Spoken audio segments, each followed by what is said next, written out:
Abram as suas Bíblias comigo, por favor, em Apocalipse capítulo 1. Está escrito: Eu, João, irmão e companheiro de vocês na tribulação, no reino e na perseverança em Jesus, estava na ilha chamada Patmos, por causa da palavra de Deus e do testemunho de Jesus. Achei-me no Espírito no dia do Senhor, e ouvi atrás de mim uma voz forte, como de trombeta, dizendo: Escreva num livro o que você vê e mande às 7 igrejas: Éfeso, Esmirna, Pérgamo, Tiatira, Sardes, Filadélfia e Laodiceia. Voltei-me para ver quem falava comigo, e ao me voltar vi 7 candelabros de ouro. E no meio dos candelabros um semelhante a um filho do homem, com vestes talares e cingido, à altura do peito, com um cinto de ouro. A cabeça e os cabelos dele eram brancos como alva lã, como neve. Os olhos eram como chama de fogo. Os seus pés eram semelhantes ao bronze polido, como que refinado numa fornalha. A voz era como o som de muitas águas. Na mão direita ele tinha 7 estrelas e da sua boca saía uma afiada espada de 2 gumes. O seu rosto brilhava como o sol na sua força. Ao vê-lo, caí aos seus pés como morto. Porém ele pôs sobre mim a mão direita, dizendo: Não tenha medo. Eu sou o primeiro e o último, e aquele que vive. Estive morto, mas eis que estou vivo para todo sempre, e tenho as chaves da morte e do inferno. Escreva, pois, as coisas que você viu, as que são e as que hão de acontecer depois destas. Quanto ao mistério das 7 estrelas que você viu na minha mão direita, e quanto aos 7 candelabros de ouro, as 7 estrelas são os anjos das 7 igrejas, e os 7 candelabros são as 7 igrejas. Amém? Amém? Nessa manhã, irmãos, eu vim para cá incerto sobre o que compartilhar e qual seria a mensagem para repartir com vocês. Eu tinha 2 coisas dentro de mim e eu acho que essas 2 coisas se encontram nessa passagem. E então eu quero fazer uma meditação com vocês nesse texto que veio ao meu coração enquanto nós estávamos no louvor, quando nós estávamos adorando o Senhor. E eu acho que antes da gente poder tirar qualquer lição, é importante a gente relembrar o que está acontecendo aqui em Apocalipse capítulo 1. O apóstolo João, ele começa a falar que ele está preso e ele está exilado na ilha de Patmos por causa da palavra de Deus e do testemunho de Jesus. O que leva João para a ilha de Patmos para ser preso e um prisioneiro, assim como o apóstolo Paulo escreve tantas vezes nas cartas, e inclusive há um grupo de cartas do Novo Testamento que são chamadas como cartas da prisão, porque Paulo fica tanto tempo preso que ele aproveita tanto aquilo para poder pastorear e escrever, e ele não é preso muitas vezes, mas nas poucas vezes em que ele é preso, ele aproveita para escrever e ele fala dele como prisioneiro e como ele está sofrendo pelo Evangelho e como aquele sofrimento deve inspirar a igreja. Então a gente vê isso no apóstolo Paulo, a gente enxerga isso também aqui no apóstolo João, dizendo que ele é companheiro da igreja na tribulação. É uma realidade um pouco distante do que a gente experimenta aqui no Brasil. A gente tem um pouco de contato quando a gente pensa em sofrimento e perseguição, hoje por causa da internet, que nos ajuda a nos situar um pouco. Não é uma realidade do nosso país hoje quando a gente pensa na fé no Senhor Jesus. Existem tipos de perseguições ideológicas, ou resistências, ou ataques a personalidades, mas não é o tipo de perseguição exatamente física, de maus tratos e de prisão, ou de ter o próprio Estado impedindo a gente de fazer um culto. A gente não experimenta isso. Mas o apóstolo João, experimentando isso, ele está preso, exilado, e ele deixa bem claro que ele está preso por causa da palavra.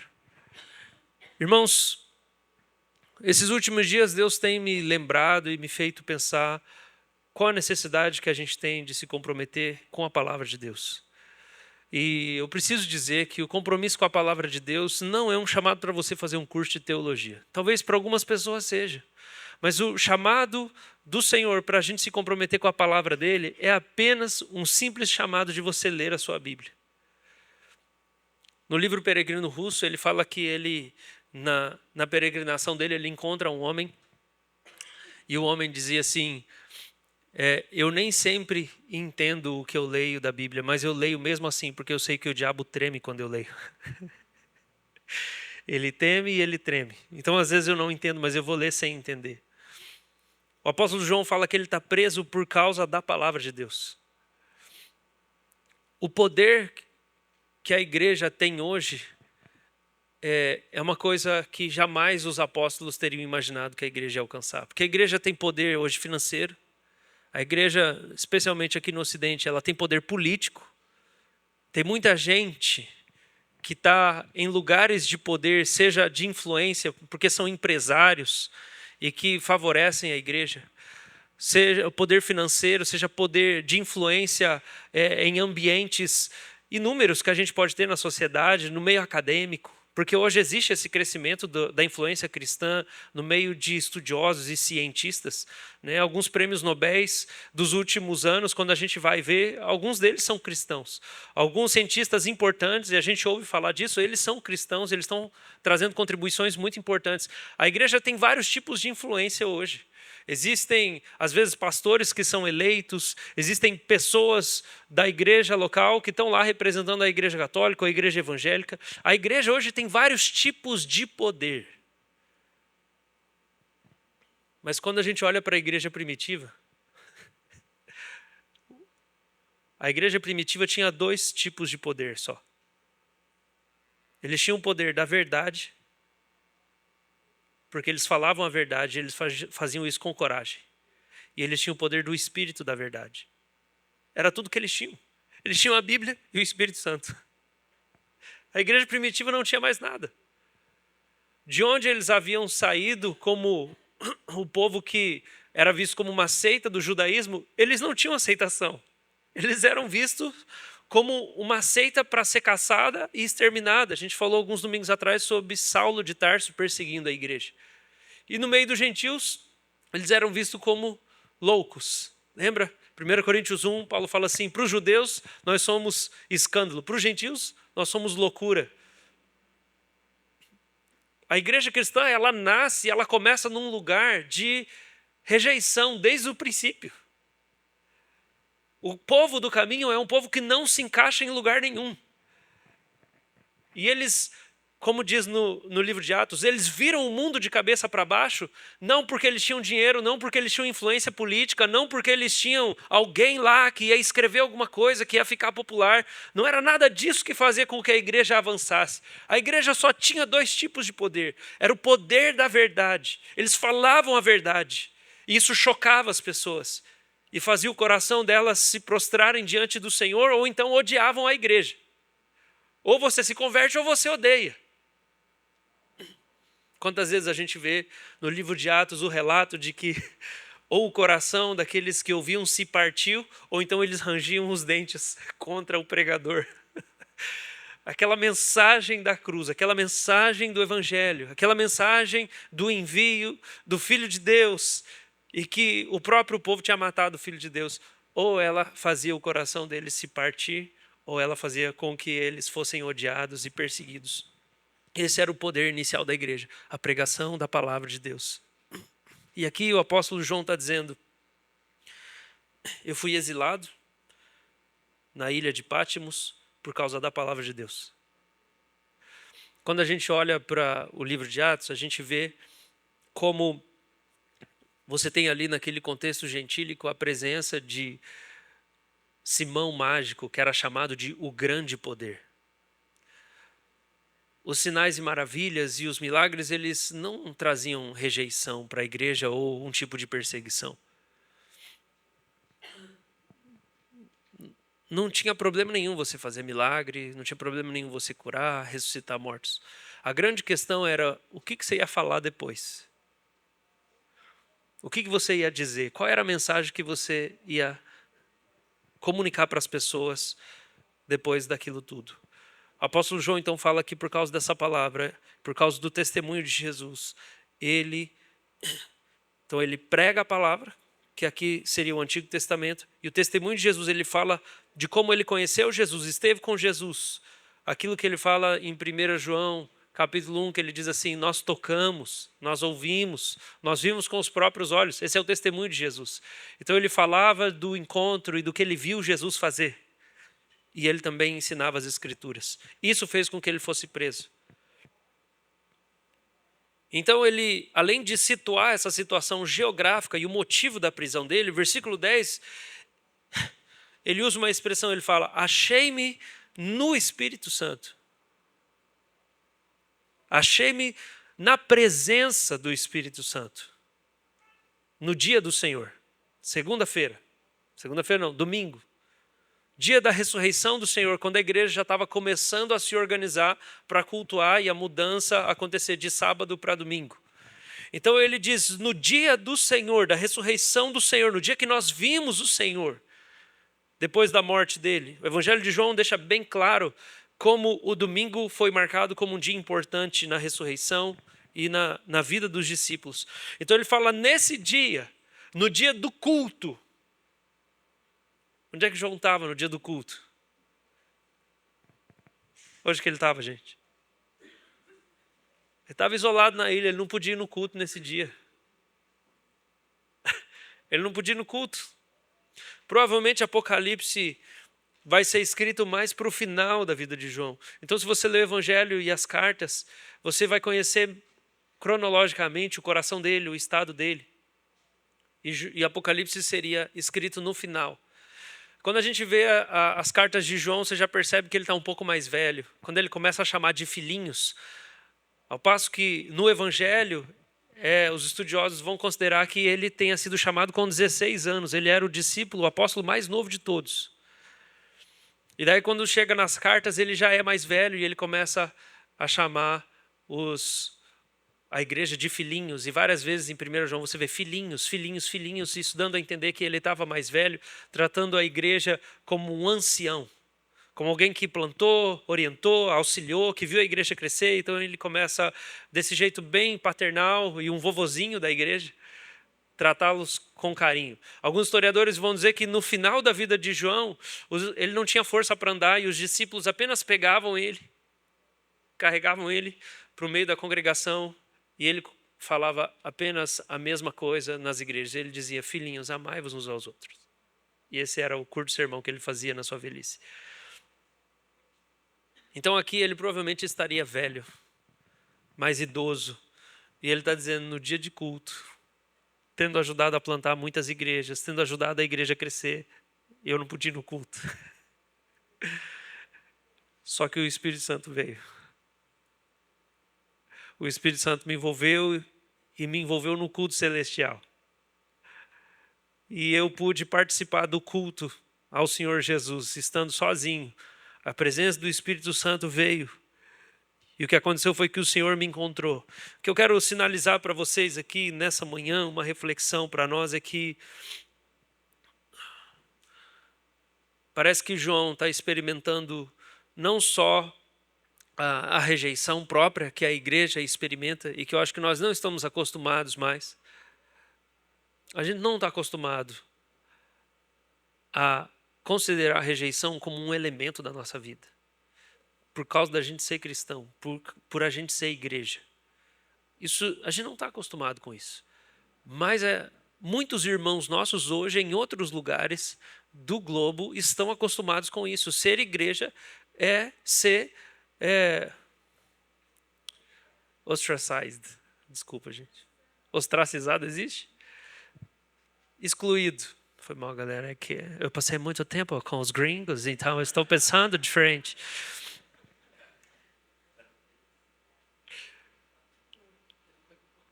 Isso faz parte da nossa vida, que eu acho que a igreja hoje não consegue se identificar muito. Mas eu acho que tem uma outra coisa que João está experimentando e que a gente consegue aplicar na nossa vida. É a solidão. A solidão é um problema generalizado dos nossos dias, que não é um problema só da igreja, é um problema da sociedade. A maneira como a vida moderna está se organizando, ela potencializa a solidão e o sentimento de abandono. Ele é muito forte, ele é muito grande, por causa desse individualismo que a gente tantas vezes acaba comentando. E aqui eu vejo como, claro que João não está experimentando solidão porque ele fica no Zap ou que ele fica no Netflix. O motivo da solidão é outro, mas ainda assim a solidão é uma experiência que ele está tendo. Mas aqui eu vejo como parece que existe um cuidado do Senhor de no dia do culto em que João não vai estar no culto, o Senhor vai lá encontrar ele. E ele não vai se sentir sozinho no dia do culto. Que é uma coisa que muitos crentes nem sentem falta. Eles só faltam no culto e está tudo bem. Eles nem sentem falta disso. Mas para João, isso era muito importante. Porque ele, como apóstolo, ajudava a pastorear muitas igrejas. E a igreja custava para ele. E o Senhor se compadece dele e vem até ele na solidão. A solidão que é encontrada no dia do Senhor. E eu acho que uma lição que tem aqui para nós é que se a gente tem sofrido com solidão nos nossos dias, e esse é um problema que a gente experimenta, nós precisamos ir para a casa do Senhor. No dia do Senhor, o Senhor trabalha a solidão do nosso coração. No dia do Senhor, quando a gente se reúne aqui para adorar Jesus e ouvir a palavra do Senhor, esse dia é um dia em que os segredos do nosso coração são expostos. E eu estou pregando sobre a necessidade de vir no culto mesmo. É isso que eu estou pregando. Porque quando a gente vem e cultua a Deus juntos no dia do Senhor, nós somos encontrados pelo Senhor. E o Espírito Santo, e a gente pode dizer, eu fui achado no Espírito. Eu fui achado no Espírito, no dia do Senhor. Talvez se você ficar em casa, você não vai ser achado no Espírito. Talvez você não tenha motivo para o Senhor ir lá na sua casa, te achar no Espírito. Talvez você não está preso. Talvez não seja o seu caso. Mas se no dia do Senhor você vai no culto, esse é o momento onde o seu coração pode ser achado por Deus. Porque a palavra de Deus faz com que as coisas ocultas do nosso coração sejam manifestas, e ela é viva e eficaz, ela é mais cortante que uma espada de 2 gumes, e ela separa os pensamentos e propósitos do coração, separa juntas e medulas, alma e espírito. E quando a gente está aqui na casa de Deus e a gente está lendo a palavra para começar o culto, e a gente está cantando letras bíblicas, e nós estamos orando a partir da palavra, e nós estamos pregando a palavra, o nosso coração que se sente solitário, nesse mundo ele começa a ser encontrado e a gente começa a ser consolado, porque a palavra de Deus tem um poder de nos aquecer. Amém, irmãos? O culto é extremamente importante para sanar a nossa solidão, para sarar o nosso sentimento de exclusão. E eu sei que esse é um problema, e que Deus tem uma resposta para isso, porque a história da humanidade começa com a humanidade lá no jardim, e Deus é quem primeiro identifica que a solidão é um problema, antes do pecado entrar no mundo, antes da queda existir. Então Deus cria Adão, planta ele no jardim, e é relatado que não se podia achar uma ajudadora para ele, uma companheira idônea, alguém que tivesse a capacidade de caminhar lado a lado com ele. Então o Senhor fala, não é bom que o homem esteja só. Não teve pecado. Não teve pecado. Mas Deus tomou a iniciativa e já percebeu, ele está sozinho, isso não é bom. E Deus vai providenciar a comunidade. Mas mais do que isso, sabe o que a gente vê? A gente vê que Deus percebe a solidão. E eu queria enfatizar bastante isso aqui nessa manhã. Porque nós estamos aí no Novembro Amarelo. Oi? Novembro o quê? Azul. Que é sobre câncer.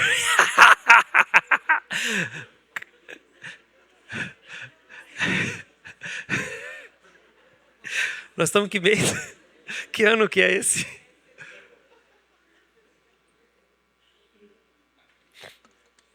Vocês estão percebendo que eu estou cansado. Qual que é o meu nome? Mas setembro passou. É amarelo. Falando sobre suicídio. E isso é muito forte no nosso meio. Segunda-feira, amanhã, a gente vai ter o encontro dos homens casados aqui, né? E é um milagre. O tanto de homem que veio aqui da última vez, eu estou esperando que eles voltem. Porque a solidão ela é uma coisa muito forte entre os homens, de um modo especial.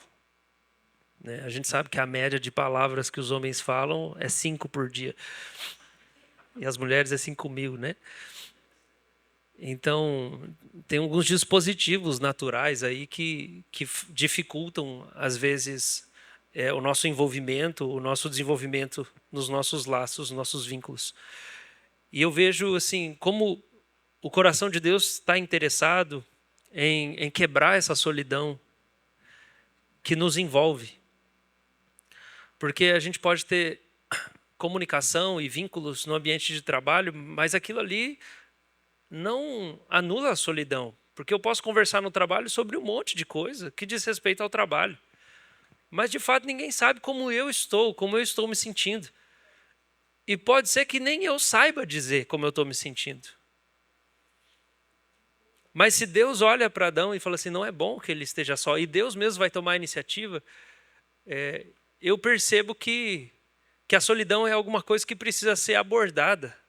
A gente precisa pensar que isso não é uma frescura. Se sentir sozinho não é uma frescura. É uma prioridade para Deus. Eu sou lembrado do texto de Gênesis quando fala que num ambiente familiar existe uma rejeição muito forte, que é a de Agar e de Ismael. Não sei se vocês lembram do relato bíblico, mas Abraão, por causa de uma ideia da própria Sara, tem relações com Agar, que é a serva, e ela tem um filho que recebe o nome de Ismael, e Deus fala assim, não é esse o filho da promessa. Você quis dar um jeito, não é esse o filho. Eu vou te dar um filho da Sara mesmo, é da velhinha. É o velhinho e a velhinha, eu vou fazer milagre. Você não entendeu? Eu vou fazer um milagre. Não é esse jeitinho que você deu. E o que acontece é que depois nasce Isaac, de Sara, e começa a haver uma rixa ali. É por isso que a poligamia, a bigamia, ela é sempre proibida nas escrituras e desencorajada fortemente. Porque vai gerar briga entre as mulheres, vai gerar ciúmes, vai gerar um monte de problemão. E o que acontece é que Sara expulsa Agar e Ismael de casa. E quando eles saem, são expulsos, eles vão para frente de um poço de água. E ela começa a chorar e ela deixa o menino à distância. Ele é uma criança, coloca ele à distância e ela vai para longe e ela fala assim, a gente está aqui no deserto, vamos esperar. Eu vou esperar ele morrer. E eu vou morrer também. E daí Deus vem para Agar e ele se revela para ela como o Deus que vê. Ele fala assim, eu vi você e eu vi a sua rejeição e o seu sofrimento. Ele fala, ainda que Ismael não seja o filho que eu tinha prometido, eu também vou abençoá-lo e ele também vai se tornar uma nação. E daí ali Deus se revela como o Deus que me vê. Quando? Quando eu fui rejeitado, quando eu fui excluído, quando eu estou sozinho. Irmãos, então a gente vê aqui o Senhor fazendo esse movimento na direção do apóstolo João. Ele é achado em espírito no dia do Senhor. Ele ouve atrás dele uma voz forte como de trombeta, que manda ele começar a escrever tudo que vai ser revelado para ele. Verso 12 fala, eu voltei-me para ver quem falava comigo. E ao me voltar eu vi 7 candelabros de ouro. E no meio dos candelabros, um semelhante a um filho do homem, com vestes talares e cingir, a altura do peito, com um cinto de ouro. A cabeça e os cabelos dele eram brancos como a alva lã, como a neve. Os seus olhos eram como chama de fogo. Os seus pés eram semelhantes ao bronze polido, como que refinado numa fornalha. A voz era como o som de muitas águas. Até o versículo 15. Então, primeiro, a gente encontra aqui nessa passagem como o Senhor se compadece da nossa solidão, especialmente no dia do Senhor. Segunda coisa, a gente enxerga aqui a perfeição de Jesus. Jesus é perfeito. Todas essas qualidades que a gente vê falam de como ele é belo, como nele não há defeito nenhum. Ele não foi perfeito só aqui na terra quando ele obedeceu e se submeteu e ele nunca pecou. Ele é perfeito em excelência. João vira para ver quem que está falando com ele.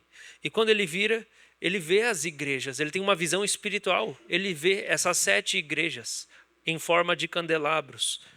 Mas no meio das igrejas está Jesus. E quando ele olha para Jesus, ele enxerga ele com vestes sacerdotais. Jesus está com roupas sacerdotais, só que ele não é um homem qualquer. O cabelo dele é branco como a lã, que fala da sabedoria eterna dele. A Escritura fala sobre como o cabelo branco aponta a sabedoria de uma pessoa, porque ela viveu muita coisa na vida, ela viu muita coisa, e isso faz, pela experiência natural, crescer a sabedoria. Então Jesus tem o cabelo branco como a neve, porque ele é infinitamente sábio. Ninguém é sábio como ele, ninguém é inteligente como ele, ninguém viu as possibilidades do futuro como ele. E vendo as possibilidades, ele determinou o que vai acontecer de maneira sábia e perfeita. Nos seus olhos existem chamas de fogo, porque o amor dele é perfeito. E é um amor quente, e o amor dele é um amor vivo e que se compadece de maneira a aquecer a nós que fomos esfriados pelo pecado. A gente vê nele também pés como de bronze polido, refinados na fornalha, e a voz dele como o som de muitas águas. Depois vai se falar que da mão dele tinha 7 estrelas, a gente vai falar sobre isso. E depois lá embaixo vai falar que da boca dele sai uma espada. E a gente vê ele também como um guerreiro pronto para a batalha, porque ele é forte para proteger. Os pés como bronze, a espada que sai da sua boca. E a gente vê ele como todo poderoso, todo sábio, todo amor e todo perfeito. E esse é o Deus. Esse é o Deus que nos salvou. Esse é o Deus que nos redimiu. Esse é o Deus que João adorava. E por causa desse Deus é que ele foi colocado lá naquele lugar. Talvez João pudesse se frustrar um pouco, eu não sei. Talvez ele pudesse se frustrar. Ou pelo menos ele pensou, poxa, Jesus apareceu para mim. Será que a cadeia vai abrir igual foi com Pedro e eu vou sair? E não aconteceu isso. A cadeia não abriu. Mas, irmãos, quando nós estamos passando por momentos difíceis, a gente precisa ver Jesus de novo. E às vezes a visão de Jesus não vai tirar a gente da situação, mas vai mudar o estado do nosso coração. E de tempos em tempos a gente precisa ver Jesus de novo. Lembrar como ele é poderoso, como ele é amoroso, como ele é forte, como ele é lindo. Jesus é o motivo da prisão de João. E no dia de Jesus, o dia do Senhor, o próprio Senhor vem visitar João na prisão. Ele é consolado pelo Senhor. Se o profeta Elias foi fortalecido por um anjo, vocês lembram disso? O profeta Elias estava cansado, ele estava querendo desistir da sua própria vida, ele queria morrer e ele estava se sentindo solitário, sozinho, inferior. E ele entra numa caverna e o Senhor, na misericórdia dele, enviou um anjo para fortalecê-lo. E o profeta Elias foi fortalecido por um anjo que levou uma comida para ele comer. Jesus, quando estava no Getsêmani, ou então quando estava saindo do deserto, nas duas ocasiões, Deus enviou um anjo para fortalecer o Senhor Jesus, logo depois que terminou a tentação dos 40 dias. E quando ele estava ali no Getsêmani orando, Senhor, faça a sua vontade, não faça a minha vontade. Se for possível, passe de mim o cálice, mas faz a sua vontade. Naquele momento em que ele sua sangue, Deus enviou um anjo para fortalecer Jesus. Já seria muito bom receber um anjo. Não foi? Não é? Você não consegue imaginar isso? Você receber um anjo na sua casa, num momento de angústia, num momento de sofrimento, num momento de desespero. Um anjo do Senhor aparece e fala assim, olha, Deus mandou aqui, come essa comida aqui. Pode comer esse hambúrguer e tomar esse milkshake celestial. Que depois que você terminar, você não vai estar só de barriga cheia. Todas as suas tristezas vão acabar, uma força sobrenatural vai vir sobre você e você vai conseguir fazer o que Deus quer. Seria maravilhoso receber a visita de um anjo. Eu tenho alguns amigos que eu confio no caráter deles, que eles relatam de terem recebido visitas angelicais. Isso já seria incrível, mas irmãos, João recebeu a visita do próprio Jesus. Muito melhor do que um anjo. Muito melhor do que um anjo. Era o próprio Jesus que estava ali com ele, apareceu para ele, falou com ele, se mostrou para ele. Ele pôde lembrar de Jesus, aquele Jesus que um dia ele reclinou a cabeça sobre o peito, aquele Jesus que o confortou um dia, aquele Jesus que ele acompanhou e ele viu ser crucificado junto com a mãe de Jesus, junto com Maria Madalena. O Evangelho de João relata que ele estava ali diante da cruz, Agora esse Jesus glorificado aparece para ele, para renovar o coração dele, para que ele continue perseverando, fiel.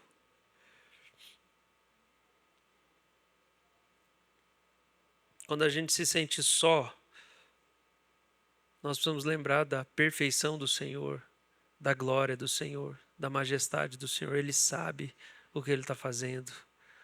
O amor dele é perfeito, ele é todo-poderoso. Isso aquece o nosso coração.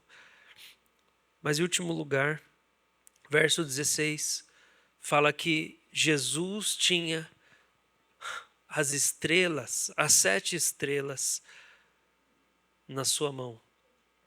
E da boca dele saiu uma espada afiada de 2 gumes, e o rosto dele brilhava como o sol na sua força.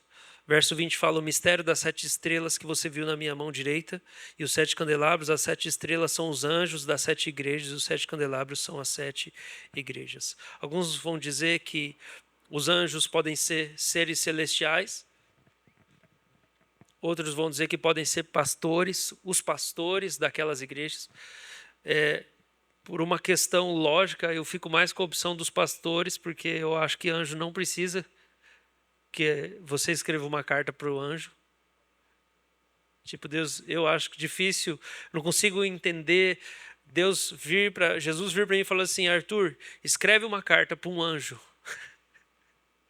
Porque ele não está conseguindo me ouvir daqui, então escreve uma carta que daí o anjo vai conseguir entender.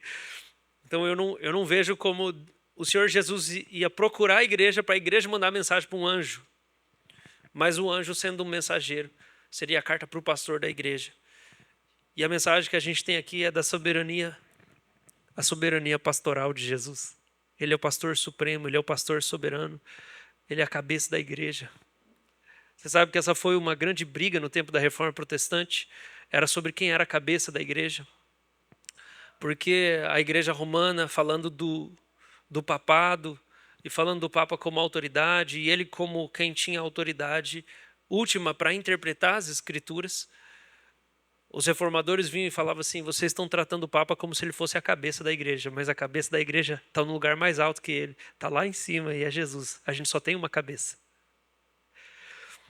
E quando a gente olha para essa passagem, a gente vê que os mensageiros do Senhor, os pastores, os pregadores, os mestres, eles estão nas mãos do Senhor.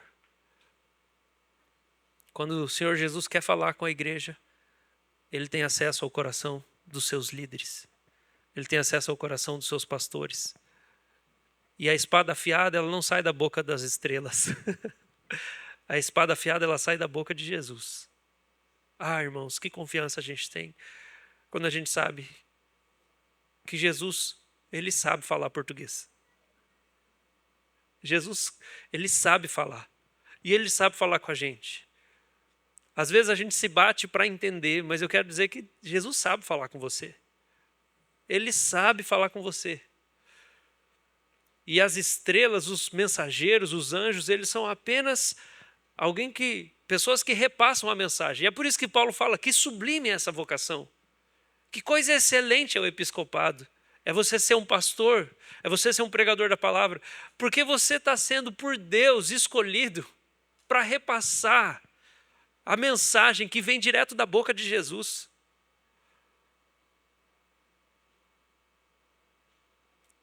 É uma grande responsabilidade.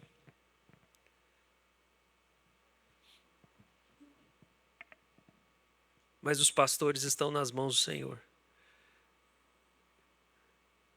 Isso é um desafio também, porque, como o apóstolo Paulo escreveu em algumas ocasiões, os pastores têm que prestar conta direto para Jesus sobre o estado da igreja.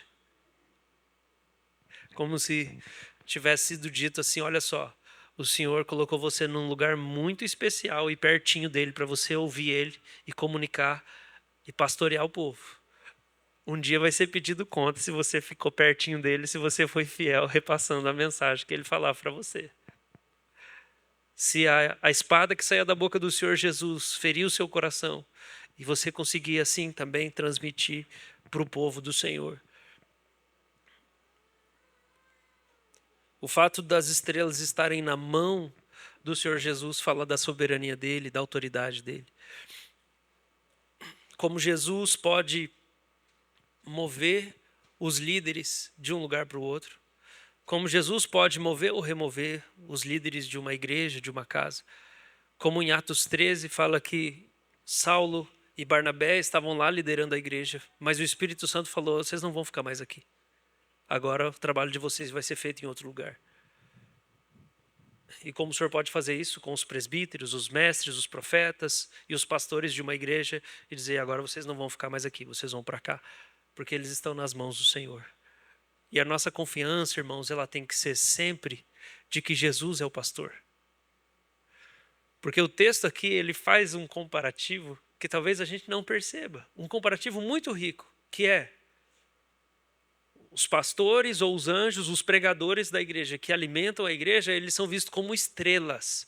E qual que é a característica de uma estrela? A figura de uma estrela. Na Escritura, no Antigo Testamento, a estrela é uma autoridade. Por isso é falado de Satanás como a estrela da manhã em algum momento, ou a estrela que caiu do céu.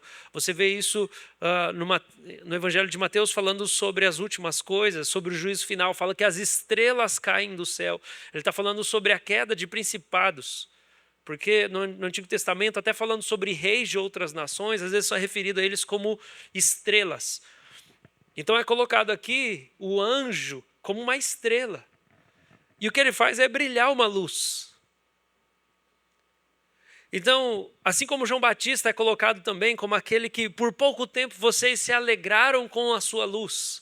É assim que é dito sobre João Batista. Os pastores, os pregadores, os mensageiros de Deus, eles podem ser entendidos como estrelas que iluminam a noite escura em que a gente vive, o tempo em que a gente vive. Só que aqui nesse texto também está sendo relatado que Jesus tinha um rosto que brilhava como o sol na sua força. A gente pode ter, e a gente deve ter pessoas que nos inspiram, nos orientam, que nós seguimos, que nos orientam no nosso caminho. Mestres, mentores, nossos pregadores favoritos. A gente pode ter tudo isso, mas eles são apenas estrelas. Quem ilumina o nosso caminho de verdade é o Senhor Jesus. Ele é como o sol no meio-dia.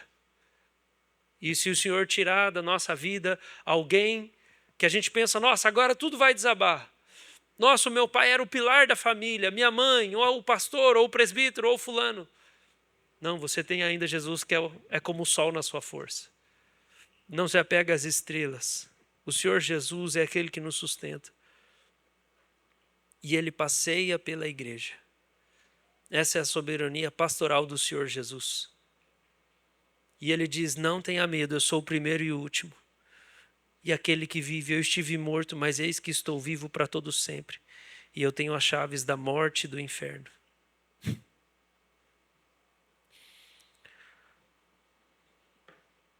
O Senhor Jesus refere-se a si mesmo dessa maneira. Eu sou aquele que voltou dos mortos.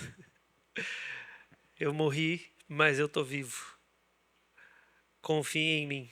Fiquem seguros da minha autoridade. Fiquem seguros do meu poder. Eu sou aquele que ressuscitou. A igreja está nas minhas mãos. Está tudo debaixo do meu poder, da minha autoridade. Eu tenho olhos como chamas de fogo. Eu não parei de amar você. Eu tenho sabedoria. O meu cabelo é branco como a lã. Eu sei exatamente o que fazer. Os meus pés são como bronze. Eu tenho uma espada. Eu estou pronto para batalhar e lutar contra os inimigos da igreja. Fiquem seguros em mim mesmo em dias difíceis, mesmo em momentos de solidão, mesmo em momentos do sentimento de abandono. Eu estou com vocês. Amém, irmãos?